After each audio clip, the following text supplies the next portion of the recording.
Di podcast pemain cadangan. Soalnya Ogi heboh ya. Iya dia takut. Jadi daripada menciptakan kegaduhan. Iya. Konsep itu kemudian kita diskusikan dan hasilnya adalah yang kita buat ini. Jadi nanti akan ada kolaborasi yang pastinya antara Perbasi, IBL dan DBL.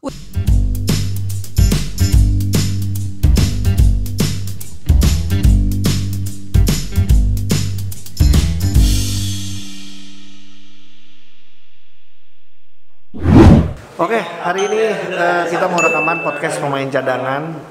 Ada Ujo juga. Ini di studionya Podcast Mas. Karena kita adalah di bawah Podcast Mas Asia Network. Dan hari ini kita ngobrolin basket pasti, tapi ini ada tamu nih. Tamu spesial jauh dari Surabaya. Ada Mas Asrul, ada teman-teman dari DBL juga. Kita pengen ngebahas banyak juga sih, kita pengen ngebahas tentang gimana waktu itu DBL udah memulai lagi liganya di saat pandemi, gimana kenanya pada saat pandemi, apalagi liga basket harus tidak berjalan, liga SMA tidak berjalan. Kita itu yang bakal kita ngobrolin dan macam-macam lah, nanti kita akan ngobrol. Kita apa aja jadi kita ngobrolin kita tentang gimana DBL memulai. Kenapa berani duluan mulai dibandingin yang lain? Gimana caranya bla bla bla gitu kan? Nggak bisa bohong bahwa orang-orang akan kaget ini. Dan kita menyebutnya bukan sistem bubble kan sebenarnya ya. Open bubble. Open itu kan. Ya, gitu. Nah itu terus juga, tapi sebelumnya kita akan nanya gimana rasanya tiba-tiba di pandemi ini DBL tidak bisa melaksanakan liganya selama satu. Ini udah mulai atau belum sih? Belum. Enggak, nanti ini kita obrolin. Tadi kayaknya cukup dikasih di apa aja katanya? Ditanya Apa aja? Apa aja lah ya? Oke. Sip nih. Tidak ada yang perlu disembunyikan. Tuh. Ya nggak bisa cuma diajak main bola aja. Aduh. Oh gila nih. Persebaya udah main belum ya? Udah kemarin kan? Hari Selasa. Lawan Persik. Oh iya, Menang 2-1. Iya, pemain muda semua, nggak ada asing. Seriusan? Iya. Keren. Iya loh, turnamen kok. Jatuhnya kalau kontrak turnamen itu kontrak Tarkam. Iya, Tarkam. Kontrak Tarkam. Jadi kontrak pemain kita pun opsi-opsi. Itu aja. Jadi kalau habis turnamen kita lanjutin nanti maka kontrak ini kan dilanjut. Kalau nggak ada begitu-begitunya ya. Oh, jadi tetap ya. Ini lu habis ini belajar dari tahun lalu ada what if-nya banyak banget gitu. Kita udah bisa bahas itu belum? Yang Udah. liga itu. Udah. Oke. Kita omongin aja, cuman nanti nggak spesifik. Iya, nggak usah, betul. justru Kan daripada dia juga nggak jalan-jalan juga, maksudnya kemarin aku sama Erik ngomong dulu sih. Kolaborasi. Oke. Ini baru briefing, habis ini kita langsung dengerin obrolannya. Katanya ada gebrakan lagi nih, gituin aja. Oke.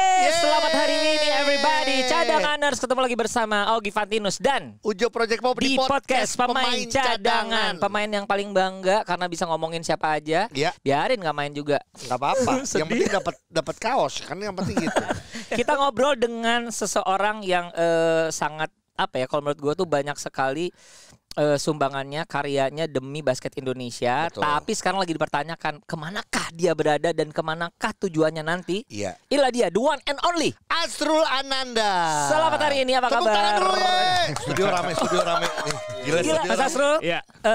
Sebenarnya pertanyaan kalau misalnya ngomong tentang Mas Asrul tentu saja nggak jauh dari DBL dulu. Iya, betul. Ini DBL kemarin sempat mengejutkan dengan curi start di mana semua gara-gara pandemi semua kegiatan olahraga stop.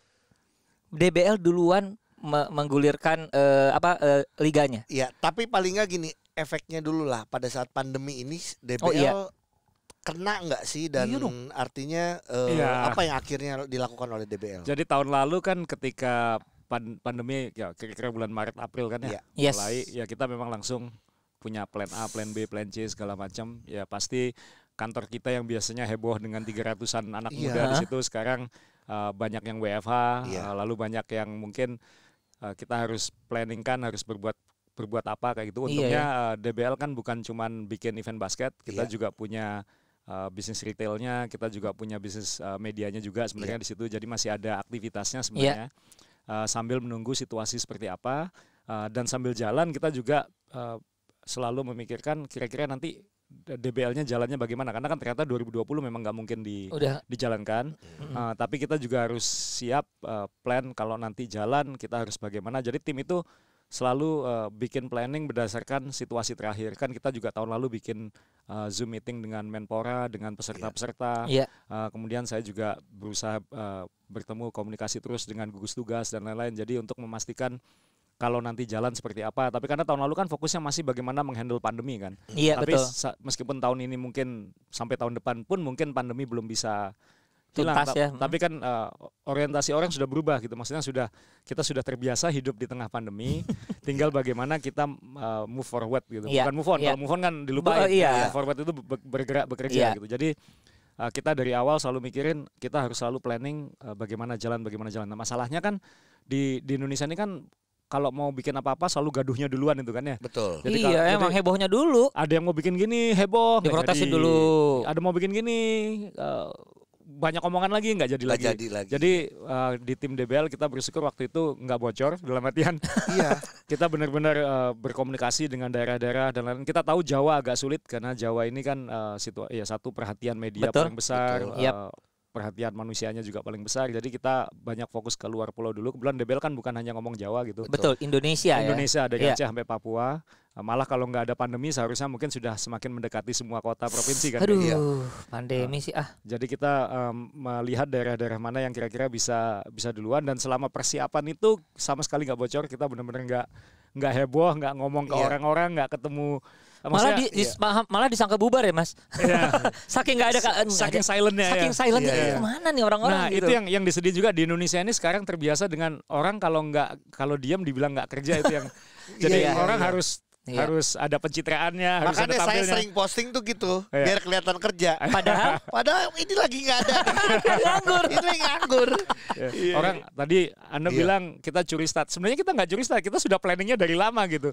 Cuman kebetulan nggak ketahuan gitu aja.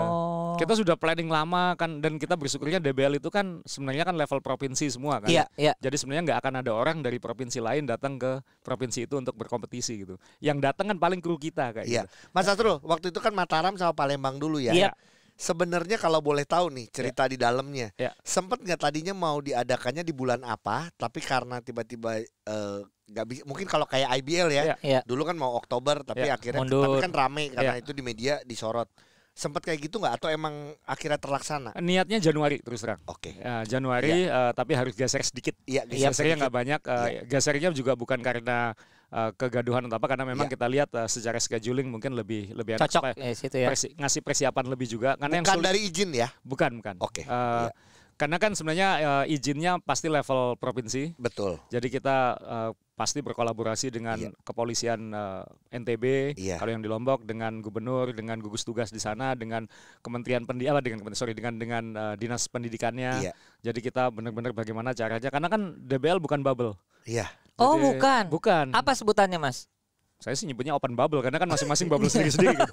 Gelembung yang terbuka. Gimana ya? Jadi tapi yang jelas protokolnya kita komunikasikan bagaimana yang paling praktis, yang paling aman, karena kan kita berharap nanti kalau DBL ini bisa jalan, ini bisa jadi template untuk yang lain gitu. Karena kita nggak mungkin niru IBL, kita nggak mungkin niru NBA kan waktu itu IBL berjalan ya. Semuanya berkiblat ke sana ya. Kita nggak mungkin niru NBA yang full bubble yang kalau profesional karena jumlah klubnya sudah jelas berapa, itu akan seharusnya di atas kertas lebih mudah. Karena secara Liga DBL pun juga berbeda sama si NBA gitu kalau kita mengikutin NBA ya. Karena ini kan per daerah. Per daerah dan sekolah, jadi pastinya anak-anak sekolah yang melibatkan orang tua, guru sekolahnya. Jadi kita harus memikirkan bagaimana ketika bertanding ini area pertandingan tuh benar-benar green zone.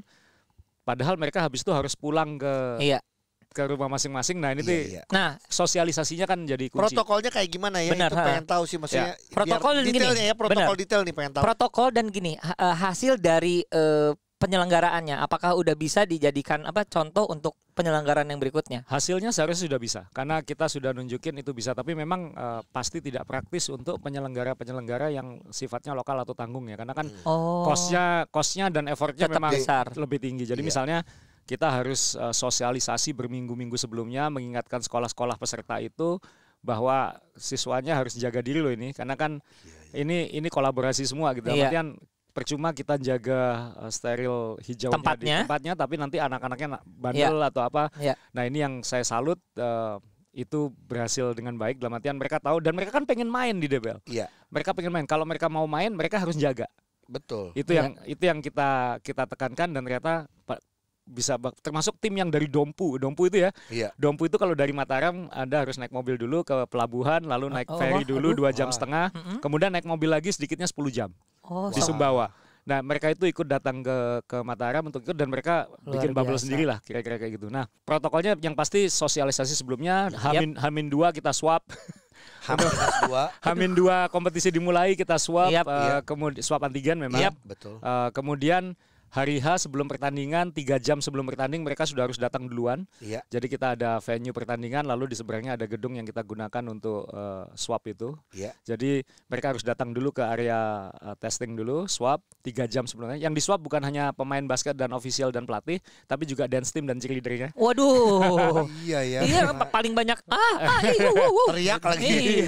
Kemudian ditaruh di tempat itu dulu. Ditutup gitu dulu, ya. kemudian baru mereka bersama ke stadion, ke ruang ganti, tidak bertemu dengan lawannya. Iya. Kemudian pasti masuk ke lapangan dan ketika di lapangan kita punya protokol. Sebenarnya agak enaknya yang di lapangan ada contohnya yang ada hal-hal yang kita ambil memang dari NBA kayak gitu. Karena ini kan ada contohnya yang bisa kita lihat dan kebetulan kita juga dulu punya kedekatan dengan orang-orang di NBA jadi kita bisa tanya langsung dan lain-lain. Dan memang jadi posisi duduknya pemain-pemain itu seperti di NBA. Dipencar ya? Dipencar, 1 orang 1, kursinya nggak boleh ganti-ganti, minumnya di situ. Kemudian ketika pemanasan 1 orang 1 bola itu langsung disinfektan setelah pemanasan, lalu setiap ganti bola disinfektan. Jadi dan kalau mereka duduk di bench harus pakai masker. Kemudian setelah pertandingan mereka tidak boleh tos, tapi mereka muncul ya. Jadi yang menang datang ke depan benchnya yang kalah, tapi saling hormat, tapi tanpa tos dan tanpa macam-macam. Kemudian mereka keluar lapangan didisinfektan. Itu selalu seperti itu. Ya, jadi ada setengah jam kita kosongkan antara pertandingan untuk sterilisasi lapangan. Tribun pun disemprot. Saya bilang kan nggak ada penonton yang ngapain disemprot? Ya. Oh ini beneran nggak ada penonton ya Mas? Iya nggak ada penonton. Jadi cuma pengantar sama guru atau apa yang mengantar yang tidak bisa masuk ke lapangan. Mereka tapi duduknya dibedain. Kalau nonton live streamingnya di DBL Play kan kelihatan itu duduknya jauh-jauh banget. Jadi ya seperti itu. Kemudian meskipun kadang ngapain disterilisasi tapi ya karena itu protokol yang kita sepakati, itu yang kita jalani. Jadi ya. Pantes ya. Dan kalau timnya lolos besoknya ya diswab lagi sebelum tanding lagi kayak gitu. Itu lubang hidung udah gede ya. Makin lama anak-anak itu ya. Jadi akhirnya pas lagi dicek lubang hidungnya kok sama ring sama. Iya, tapi gini, sekali lagi hasil dari 2 penyelenggaraan itu bisa jadi prototipe untuk penyelenggaraan berikutnya. Seharusnya udah bisa gitu ya. Walaupun baru di 2 kota loh. Baru 2 kota, tapi kan sampelnya udah banyak banget. Nanya satu, dari 2 kota itu nggak ada tuh yang reaktif atau apa? Alhamdulillah aman. Kalaupun ada ketahuan Hamin 2 ya. Oh, justru itu fungsinya. Nah, kalau gini, ini kita berandai-andai pada saat itu. Kan logikanya gampang juga, Kan kalau dia negatif di hari pertama, logikanya dia akan negatif di hari besoknya karena kan relatif harinya kan mepet-mepet. Jadi dan kalau dia nggak lolos kan dia sudah nggak di situ lagi gitu. Jadi sebenarnya nggak serumit itu juga sebenarnya logikanya. Tapi pada saat itu kalau sampai ada yang positif, itu apa yang dilakukan oleh DBL yang pasti sudah di yang kita siapin ya pasti kalau ada ya pasti kita isolasi, kita lakukan tracing segala macam. Bahkan setelah karena tracingnya ini yang menarik yang saya pengen tahu juga nih Mas Asro, karena saya lihat dari Instagram gimana mereka mengisi datanya. Datanya pun diisi secara online, jadi mereka submit, jadi kayaknya data-datanya dapat lumayan lah. Tracing ya. Kita sih sudah punya bahan itu semua untuk presentasi ke pihak-pihak yang butuh gitu. Jadi untuk pertanggungjawaban kita. Jadi kalau misalnya nanti karena kan kita berharap apa yang kita lakukan bermanfaat untuk yang lain kan. Jadi ya salah satu tujuan saya ke sini kan juga ingin mempresentasikan itu juga ini yang kita lakukan. Semoga ini semoga bisa jadi contoh buat yang lain. Karena yang lain kan nunggu semua nih. Nunggu semua. Sebentar lagi kan ada Liga Catur kan? Karena Dewa Kipas Cup. Oke. Dan sorry tadi setelah kompetisi pun kita masih awasi dulu beberapa hari. Setelah kompetisi. Jadi kita awasi dulu. Bukan hanya kita awasi pesertanya, tapi tim kita dari DBL pun ketika pulang ke kantor kita di Surabaya nggak boleh langsung pulang ke rumah. Kita isolasi dulu, baru boleh. Untuk berapa lama Mas? Ya enggak, ya beberapa hari, 2 hari, 3 hari kita. Mas Yondang langsung jawab, enggak lama kok. Jadi langsung 14 hari. Karena kan kita setelah datang 2 hari kita swab lagi baru boleh. jalan. Ya inilah yang tadi yang dibilang dan banyak sekali klub-klub yang bilang juga bahwa kenapa sekarang cost-nya semakin tinggi termasuk DBL pun juga itu ya karena salah satunya si protokol kita ngomong swab aja tadi. Setiap pertandingan aja. Ya, dan itu yang bayar DBL. Iya, nah iya. Beda kan kalau kita ngomong liga profesional kan ngomong itu ditanggung oleh klub. Ada beberapa yang sama klub. Kalau sebelum kompetisi kayak saya di Persebaya itu kita tes sendiri dulu gitu. Sendiri kan, nah itu. Oke, kita ngomong ingin tahu pandangannya Mas Rasrul karena setelah DBL akhirnya IBL pun akhirnya diloloskan mendapatkan izin. Ya bukan karena DBL kan? Oh bukan. Ya, maksudnya gini. Jadi akhirnya ya. Kita jangan dibilang kita juri start karena kita sudah planning lama, cuman kita diem-dieman gitu. Betul. Bahkan sampai kompetisi kita di Lombok Jalan pun kita nggak ngomong dulu gitu. Yes. Jujur loh, sebenarnya ini yang menarik adalah gini, kedekatan gua sama Ujo sama DBL ini jujur sangat dekat. Tapi benar-benar gua nggak tahu loh. Tiba-tiba kita ketemu di satu grup Clubhouse itu, tiba-tiba ya DBL mau jalan. Ya. Mas Yondang tuh apaan sih kita nggak tahu. Mas Yondang tuh kita tuh ngerasa bukan siapa-siapa. Udah rahasia-rahasiaan sama kita gitu loh. Soalnya Ogi heboh ya. Iya dia takut. Jadi daripada menciptakan kegaduhan. Iya. Jadi memang Ogi ini ingin disebut Mr. Lambe Basket 2020. Jadi makanya Mas Yondang nggak laporan kan. Ini ngomong masalah IBL. Ini terlepas dari DBL ini. Tapi melihat akhirnya IBL dinyatakan siap dan akhirnya berjalan, ada pandangan sendiri nggak? Ya pasti senang lah. Kenapa kalau IBL jalan, apalagi nanti ini sepak bola jalan, itu akan memudahkan untuk semua pihak, bukan hanya DBL. Semua pihak yang ingin segera menjalankan olahraga resminya itu untuk jalan, karena sudah ada contoh yang paling besar gitu. Iya. Sudah ada contoh yang silakan cari mana yang paling cocok untuk ditiru gitu ya. Jadi emang di ATM-in ya, amati, tiru dan modifikasi ya. Daripada kita jalan sendirian, kemudian nggak ada yang jalan lagi kan bahaya juga gitu. Karena kan dan ini yang juga kenapa saya ke Jakarta minggu ini untuk saya pengen sosialisasi juga bahwa ayo dong semoga dari pusat itu segera ada guideline karena ini butuh dari pusat, karena yang di daerah kan sebenarnya ingin dan situasinya sangat memungkinkan untuk apalagi di daerah ya. Betul, di luar pulau khususnya yang sudah sangat memungkinkan untuk jalan, bukan hanya olahraga ini, sekolah misalnya. Tapi karena tidak ada guideline dari pusat, akhirnya tunggu-tungguan dan mohon maaf pejabat akan lebih memikirkan untuk safety aja gitu. Nggak usah ngambil risiko. Iya, Mas Astro, berarti gini, simpel ya. Sebelum kita ngomongin DBL nanti berarti setelah 2 kota itu akan ada apa lagi nanti ceritain. Tapi gini, kemarin ketemu Mas Erik ngobrol apa aja? Ini kayaknya rame banget, kayaknya banyak nanya. Enggak lah. Sebenarnya kan dengan Mas Erik sebenarnya juga sering komunikasi juga dulu. Malah banyak yang nggak tahu dulu 2006 waktu DBL masih di Surabaya itu yang buka Bang Erik. Itu jadi dan Bang Erik kebetulan mungkin dengan ayah saya dulu juga lebih dekat juga gitu. Jadi kemarin saya memang pengen ketemu beliau karena kan jadi bahwa tidak ada kompetisi, tidak ada apa, bukan berarti kita tidak ngapa-ngapain. Sebenarnya sejak bulan Agustus tahun 2020 sebenarnya sudah ada pertemuan rutin banget di Jakarta. Yang dulu saya bilang saya sering ke Jakarta balik.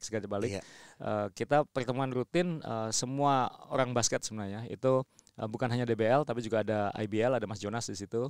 Kemudian ada Ketua Perbasi Sudani, kemudian Sekjen juga ada di situ. Kemudian ada beberapa pihak lain termasuk misalnya Mas Francis Wanandi segala macam. Jadi semua stakeholder basket 5 juga ada di situ. Kita punya pertemuan rutin bulanan sebenarnya. Ini mungkin nggak banyak kan. Dan ini yang saya salut karena kita sama sekali nggak ada yang bocor. Jadi kita benar-benar sinkronisasi. Kalau saya sih pribadi menyebutnya sinkronisasi piramid basket Indonesia. Simpel, tapi kalau ngomongin gak ada yang bocor berarti kita bisa dijaga rahasia loh waktu itu Ini cadanganers harus tahu ya. Ini obrolan ini sebenarnya kita udah tahu. Cuman saya mati-mati jangan ngomong dulu ya. Itu Agustus pas aku ulang tahun aku udah ngomong banget.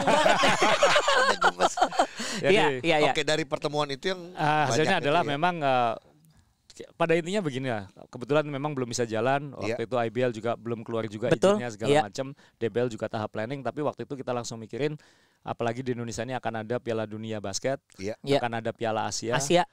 Jadi ini momen penting ya, jangan sampai momen gede itu terjadi, orang akan sangat hyping tentang basket tapi habis itu nggak ada apa-apanya gitu. Justru harus mikirin afternya ya. Afternya juga, before dan afternya sih. Misalnya jangan sampai mohon maaf seperti Asian Games, luar biasa heboh, orang sangat senang olahraga. Benar, tapi habis itu ngapain gitu. Benar. Jadi Asian Para Games setelah Ogi heboh, habis itu ngapain Gi? Maksud lu karena gua ketangkep, lebih heboh gua ketangkep dong. Jadi kan nggak ada, maksudnya supaya memastikan momen pesawat jet ini ketika menunggu kita naik pesawat dan ikut terbang nanti. Iya. Dan ada kesadaran juga bahwa DBL segede apapun DBL nggak akan ada gunanya kalau piramid di atasnya tidak berjalan dengan baik. Ya kan, percuma ada ribuan anak basket jago, antusias dan lain-lain, tapi kemudian mereka nggak bisa jadi pemain profesional, mereka nggak. Mentoknya hanya di DBL. Cita-citanya hanya sampai DBL. Dan itu udah kejadian. Concern itu udah disampaikan oleh Perbasi bahwa anak-anak yang jago-jago basket ini setelah DBL udah nggak mau basket. Nah ini kan bahaya juga karena bagaimana kita mau maju di ujungnya kan timnas. Kalau misalnya setelah di bawah ini, yaudah cukup di sini aja, toh ngapain naik ke atas gitu. Nah kemudian di atasnya juga gitu. Buat apa ini nggak akan bisa, kan harus didorong dan ditarik kan. Benar. Harus ada dorong dan tarik di atas itu maksudnya adalah liga paling lebih tinggi maksudnya. Timnas dan IBL. Ujung paling atasnya kan timnas. Kemudian di bawahnya kan IBL. Yang harusnya ke situ. Nah, kemudian kita sadari tengahnya ini kosong. Dari DBL menuju ke sana tuh kosong tengahnya. Walaupun kita sebut ada liga mahasiswa ya. 5 ya. Tapi mungkin secara jumlah pertandingan dan lain-lain. Dan 5 ada di situ. Jadi kita fair ngobrol semua di situ bahwa kita harus volume pertandingan, bilang benar, volume pertandingan tidak cukup, sedangkan usia antara SMA sampai 22-23 ini kan itu yang paling produktif, paling penting yang jam malah hilang, kosong.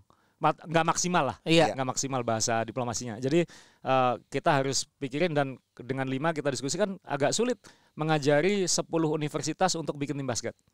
Nggak segampang itu. Untuk koordinasinya apa? Dan ini udah ngomong institusi besar yang lebih banyak urusan lain daripada basket. Betul. Kemudian sedangkan anak-anak SMA ini akhirnya klub-klub IBL banyak yang langsung ngambil dari SMA. Akhirnya apa? Bench warmer 4 tahun, 5 tahun yang nggak bisa dibilangnya profesional, tapi sebenarnya harusnya dia belum profesional. Dan akhirnya dia hanya latihan karena nggak ada kompetisinya. Apalagi mohon maaf kalau menurut saya sih, karena ada pemain asing sehingga jam terbang semua pemain berkurang kayak gitu. Nah akhirnya kan kita ada pemahaman bahwa kita harus mengisi piramid tengah ini, dan dari situ kita menawarkan konsep, dan akhirnya kolaborasinya muncul di situ. Nanti akan ada kolaborasi, saya kira nggak apa-apa lah diumumin. Sebentar, ini gebrakan atau kolaborasi nih, kok baik banget ngomong kolaborasi ya. Gebrakan bersama. Baik banget. Konsep itu kemudian kita diskusikan, dan hasilnya adalah yang kita buat ini. Jadi nanti akan ada kolaborasi yang pastinya antara Perbasi, IBL dan DBL. Jadi nanti ini ada tiga logo itu akan muncul bersamaan selalu untuk tengah ini, ngisi tengah ini. Bentuknya apa, Mas? Liga kah kita menyebutnya? Turnamen? Domba Cup? Bukan dong. Nggak tahu kan, yang pasti gini, mungkin aku nggak akan mau ngomong detailnya seperti apa. Kita ingin nanti ngomongin bersama lah kayak gitu. Tapi intinya adalah bagaimana infrastruktur dan reach yang dimiliki DBL ini bisa dijaring, ditangkap sehingga nanti bisa ditarik oleh IBL. Kemudian nanti dengan Perbasi sebagai regulator yang akan memberi banyak. Regulator itu kan kalau kita dengar regulator banyak regulasi, enggak. Ini nanti justru terjadinya adalah deregulasi. Jadi akan ada banyak kemudahan-kemudahan untuk memudahkan orang untuk lebih main basket di level ini gitu. Jadi gini, cadanganers dengar tuh ya. Ini yang pertama ini. Ini pertama kali. Kalau DBL mentoknya di situ di SMA.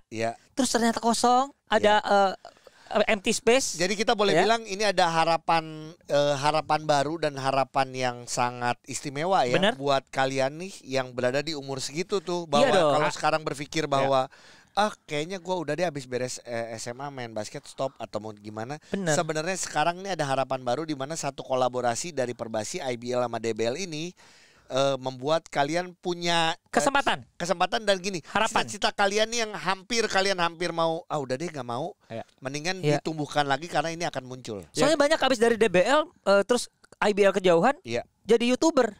Nah, dan belum tentu sukses juga itu. Ya, jadi harapannya nanti akan ada panggung baru lah. Tentunya nanti 5 kita juga minta 5 tetap jalan. Ini harus jalan karena di jalur tengah ini harus banyak jalur. Harus banyak jalur ke atas karena tapi pokoknya mudah-mudahan kejaring semua gitu kan, Mas. Kejaring semua. Jadi intinya adalah ini kan ada puluhan ribu peserta tiap tahun yang ikut DBL, yang kita hanya bisa menangkap all star-nya atau first team-nya itu yang kita bikin camp. Ini kan sebenarnya masih dari camp itu aja 300 anak. Benar. Dan ini bukan hanya cowok, ini cowok dan cewek ini. Ini putra dan putri, jadi aduh, gue seneng nih karena sekarang kalau ngomongin basket putri gue lagi udah gak ada apa-apa, liganya gak ada, Sri Kandi gak ada apa-apa. Ini putra dan putri yang sifatnya menjaring dari DBL Camp aja 300-an anak tiap tahun. Ini kan 300 anak kalau satu tim 12 ini bisa 25 tim atau apa kayak gitu. Jadi sebenarnya masih bisa, tapi nanti ini bukan hanya 20 tim, ini akan harapannya adalah ratusan bahkan ribuan tim. Jadi nanti IBL akan sangat mudah untuk mendapatkan bahan-bahan yang udah mateng ya. Betul. Siap gitu loh. Jadi nanti fungsi yang kita harapkan adalah dari DBL, nanti kan DBL karena kita jaringnya dari bawah, kita akan jadi semacam eksekutornya untuk, karena kita sudah punya reach-nya. Ini anak-anak ini anak-anak DBL juga pada dasarnya. Kemudian nanti DBL akan jadi kayak tukang pancing ya, yang akan fungsi talent scouting, fungsi standarisasi sistem atau apa yang kan nanti tujuannya ketika nanti ke IBL jadinya sama. Kemudian nanti Perbasi akan memberi guidance dalam hal regulasi tadi, tapi regulasinya yang lebih mahal adalah deregulasinya karena ini akan memberi kemudahan bukan mempersulit. Dan ini nanti bukan hanya di Jakarta, di Surabaya atau di Jogja, ini nanti harapan kita sih nanti reach-nya akan kayak DBL. Harapannya. Ya tentunya bertahap ya. Maksudnya bukan langsung ujung ke ujung, tapi nanti sebanyak mungkin kota kita bisa. Tapi tentunya pandemi ya. Bentuknya belum bisa dikasih tahu ya, nanti akan seperti apa ya. Namanya kita sudah ada ya, namanya sudah ada. Namanya kita juga udah tahu. Itu dikasih tahu, cuma santai dulu lah. Cuman paling nggak ini dengan kayak gini kita ngasih tahu aja bahwa cadanganers nih, apalagi buat ada sesuatu yang baru di basket Indonesia insya Allah. Iya, apalagi lu dengan berada di umur seumur kita lah. Seumur kita itu masih punya harapan gitu. Bagi dua ya. Jadi pelatihnya. Dengan kesemangat gini ya. Bisa tuh. Ogi mau bikin tim bisa. Ujo mau bikin tim bisa. Nantinya.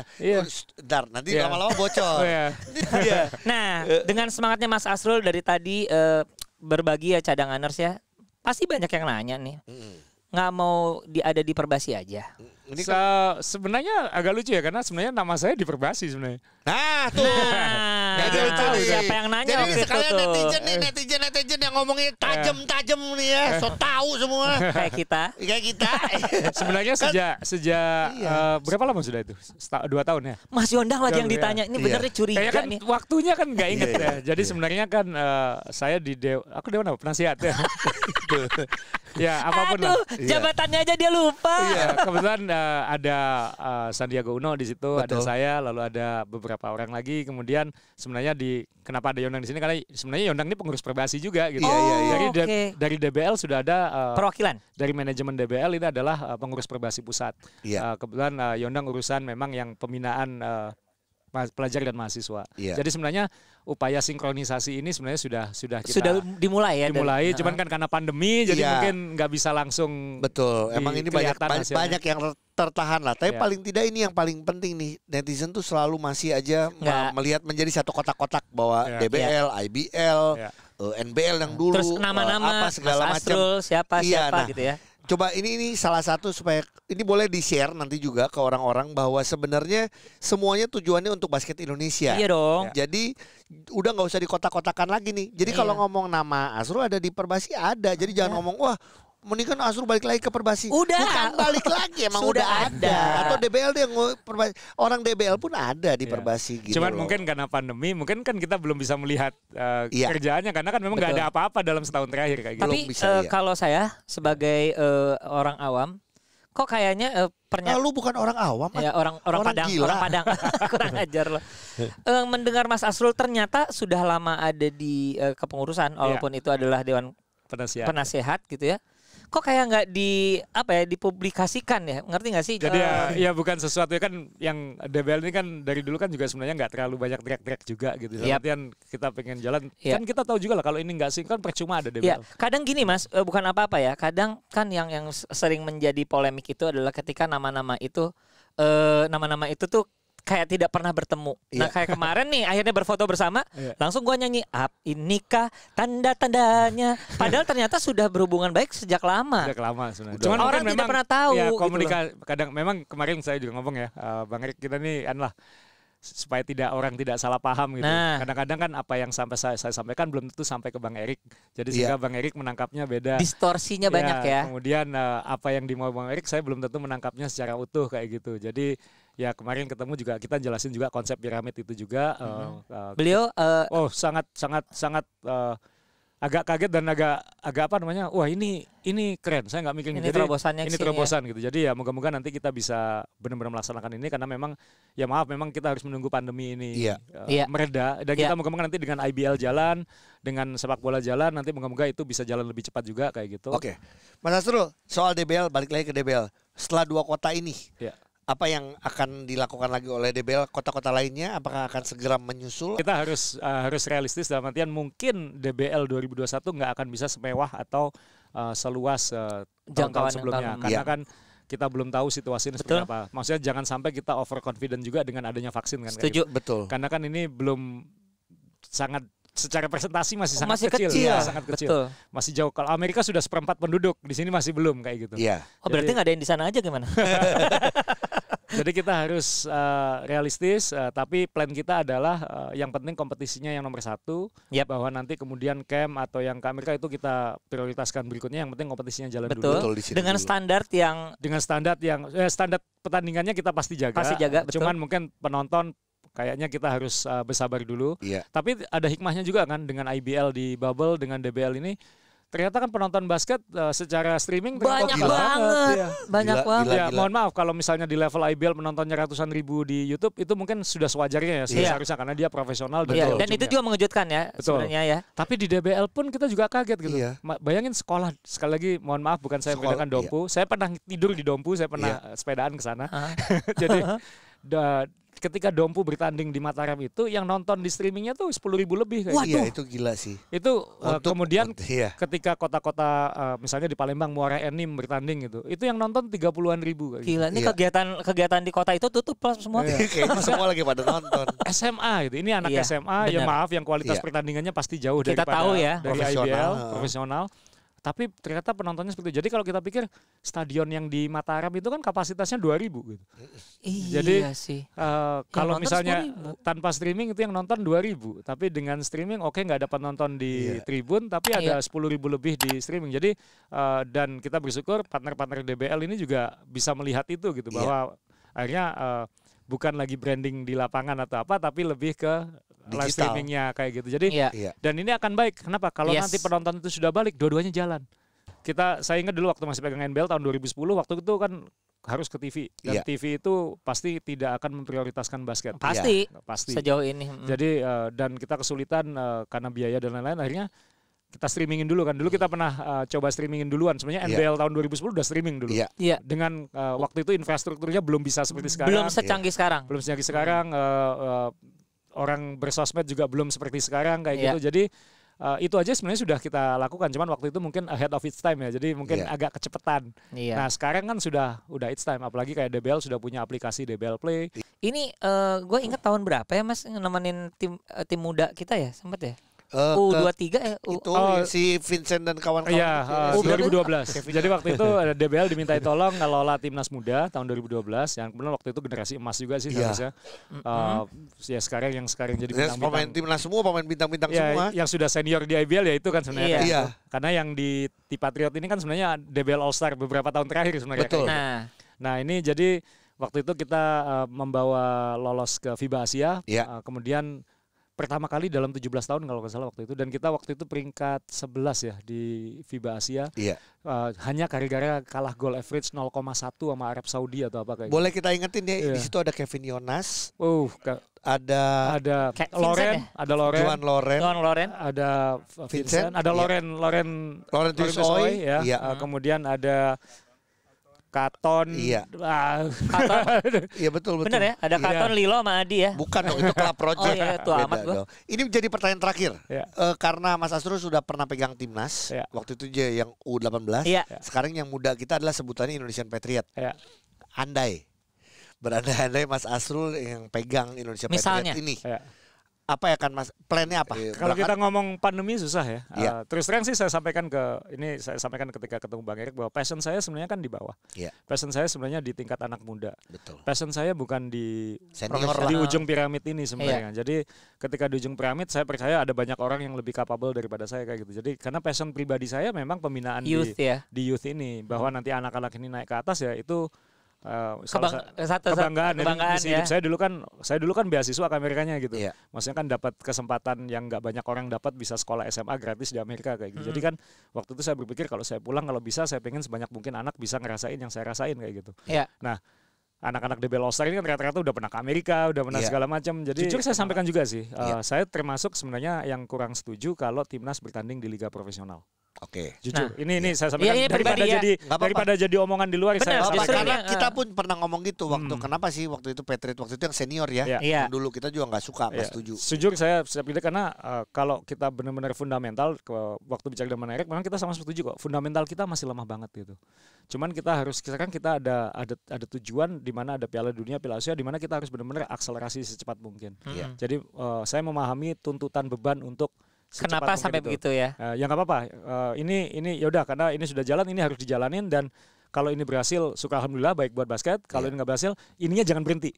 Yang di bawahnya jangan berhenti gitu. Jadi yang penting kan fundamental. Bagaimanapun keren apapun kita lihat Abil, free throw-nya masih nggak bagus. Iya. ini free throw-nya benar. Ini sejak saya zaman pegang liga profesional dulu, free throw kita. Dan kita ini nggak ada 2-point shot. Masuk ke dalam atau 3 point kayak gitu. Jadi secara fundamental permainan sebenarnya masih belum kayak gitu. Nah, tinggal tapi kan ini untuk bisa melakukan itu kan yang di bawah ini yang harus dibangun dengan baik. Jadi oke lah sekarang karena situasi toh kita mau bawa ke luar negeri juga mau main di mana. Jadi ya udah supaya minimal di Uruguay katanya udah main. Supaya kondisinya terjaga atau apa harus seperti ini ya apa boleh buat, kita harus jalanin ke situ. Best of luck aja, semoga ini semua berjalan dengan baik. Toh nanti tujuannya kan sebenarnya sama-sama baik sebenarnya kayak gitu. Yang penting kita nata bawahnya ini aja lah gitu. Maksudnya expertise saya ada di bawah ini, jadi ya moga-moga nanti DBL bisa terus menjaring sebanyak mungkin anak suka basket, main basket. Kemudian nanti muncul ikan-ikan yang naik ke atas ini kita tangkepin. Kemudian nanti ada di tengahnya ini terisi. Kalau tengahnya ini terisi sebenarnya semua argumen, semua perdebatan ini akan selesai semua. Oke, ini saya belum puas. Gue jujur belum puas jawabannya.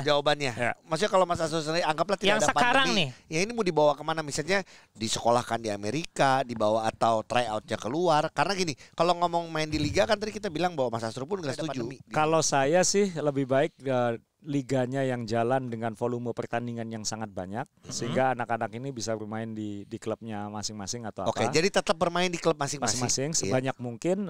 Yang penting gini, kalau volumenya bisa banyak itu solusi sebenarnya. Volume pertandingannya harus banyak. Liganya yang paling penting adalah liganya. Dulu saya pernah 2010 mungkin pemain-pemain yang mungkin udah pada pensiun semua mungkin yang dulu ikut pertemuan dengan saya. Dulu saya ingat waktu pre-season pertama NBL, saya duduk sama semua pemain dari semua klub di Malang waktu itu, duduk di lapangan semua. Kita duduk di lantai, saya sampaikan visi waktu itu bahwa mohon maaf waktu itu saya belum bisa mikirin pemain. Tahun 2010 ini saya bilang ke semua pemain yang senior mungkin ingat momen itu di Malang. Jadi saya sampaikan mohon maaf saya tidak bisa memikirkan pemain, memikirkan penghasilan pemain, kesejahteraan pemain waktu itu.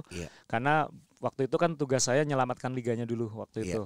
Dan saya bilang adalah kalau basket ini mau baik, maka urutannya harus 3 dan urutan 3 ini nggak bisa digeser. Nomor 1 liganya harus baik. 2 klubnya akan baik. 3 baru pemainnya baik ya. Karena kalau liganya baik, klub misalnya liga yang baik itu apa? Liga termasuk regulasinya. Betul, regulasi yang konsisten, yang baik, yang penerapannya konsisten. Kemudian penjadwalan yang jelas, kemudian planning yang jelas. Planning bukan hanya setahun tapi 2 tahun, 3 tahun yang jelas. Kemudian sehingga klub ini bisa bikin planning. Klub bisa bikin planning untuk mengikuti segala macam regulasi itu. Jadi kalau berubah-berubah klub nggak bisa planning kayak gitu. Nah, ketika klub bisa planning, baru dia bisa mikirin kontrak pemain berapa lama, pemain gua bayar berapa banyak kayak gitu. Jadi ini urutannya, dan urutan ini tidak boleh digeser sebenarnya. Kalau ketika urutan ini digeser kacau. Mohon maaf, saya di sepak bola sekarang. Ini urutannya nggak ada yang jelas gitu. Pada suatu titik malah pemain yang utama kayak gitu. Jadi pemain yang utama, regulator tidak konsisten, klub yang kegencet.